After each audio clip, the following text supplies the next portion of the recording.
Hi, I'm Dr. John Grazel. I'm the Baha'i Chair for World Peace at the University of Maryland. And this tape is to welcome you to participate in a new activity that we're starting at the chair that's called the Foundational Principles for Global Governance Monitor.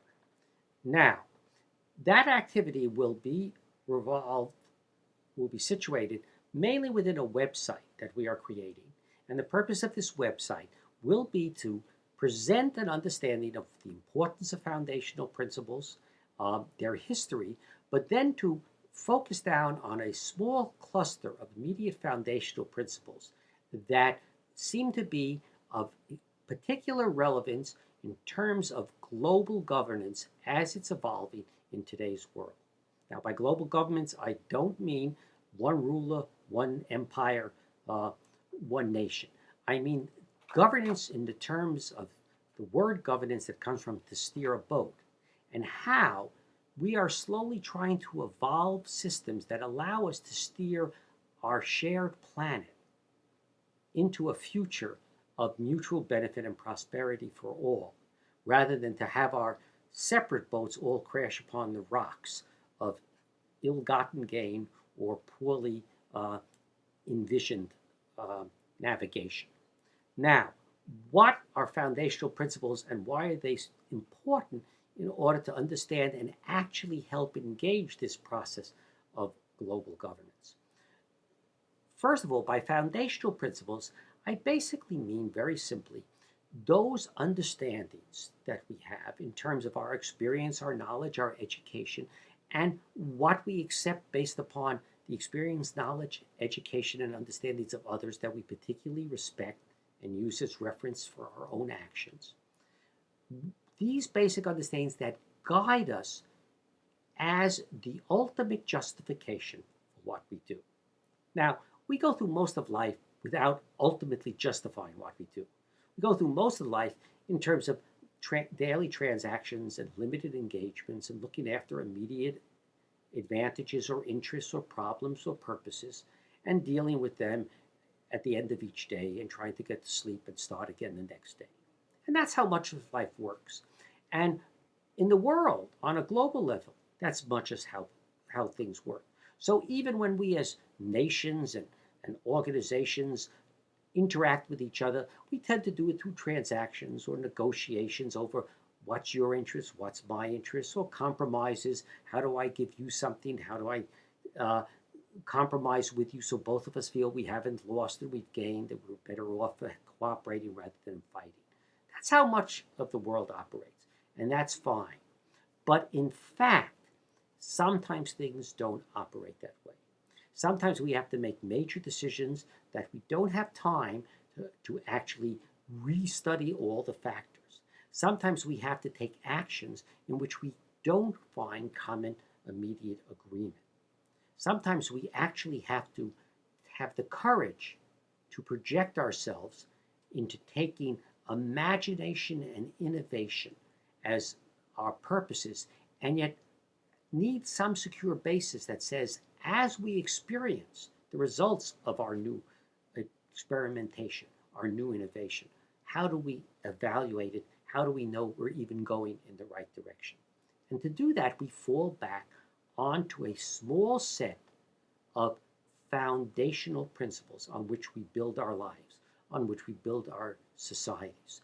A simple way of thinking about foundational principles is imagine a 4-year-old child who asks you why the sky is blue. And no matter what you tell them, they'll always say, but why? But why does light reflect from the ocean? But why is the ocean blue? And they'll just keep going until you finally say, because I'm the father, because that's what science tells us, because that's the way physics works. Why is it important, however, that we particularly recognize and monitor these? It's important because, in fact, they are foundational presumptions that guide people. And when we don't recognize them, one, we don't actually have them in operation as solid references for our behavior. So, in fact, when we don't recognize them, it's like having a compass on the sea and not opening its cover to see what direction it's pointing you in. It's fine to be in a ship, it's fine to be on the sea, it's fine to think you know where you're going, but you really need a compass to tell you, am I in that direction? And you've got to keep referring to the compass and taking your bearings and readjusting in order to keep on course. And that's what foundation principles serve. But we have another problem in our world. Why we're going towards global governments? Because the reality of the world is ever increasing interdependencies of peoples, nations, and activities. So it's not just us as individuals on an ocean going towards the future. It's a whole flotilla of humanity on an ocean going towards a future. And the problem there is that everybody may have their own compass, but if the compasses are all pointing in different directions, there's going to be some accidents. There's going to be crashes. There's going to be conflict. And so what we have to start recognizing is not only that there are key foundational principles that we have to recognize and refer to, but that in an ever increasingly interdependent world where everybody is not necessarily coming, and in fact is not coming, from the same direction in terms of culture, background, understanding, philosophy, fundamental values. There are different foundational principles or different understandings of foundational principles, or, and this is going to be very important, different authorities which people rely upon in deciding what foundational principles they accept and how they understand them. And it's actually when these aren't in harmony and when they seem very often to contradict each other that at the very best we all go around in circles and don't seem to be moving forward. And at very worst, we actually start crashing into each other. And so the hypothesis behind the foundational principle monitor is that key foundational principles in the world are not only necessary to help guide us, but understanding them and understanding the differences that are occurring among different groups in terms of their understanding actually explains why in many cases we're actually having conflict over the process of moving towards a global governance.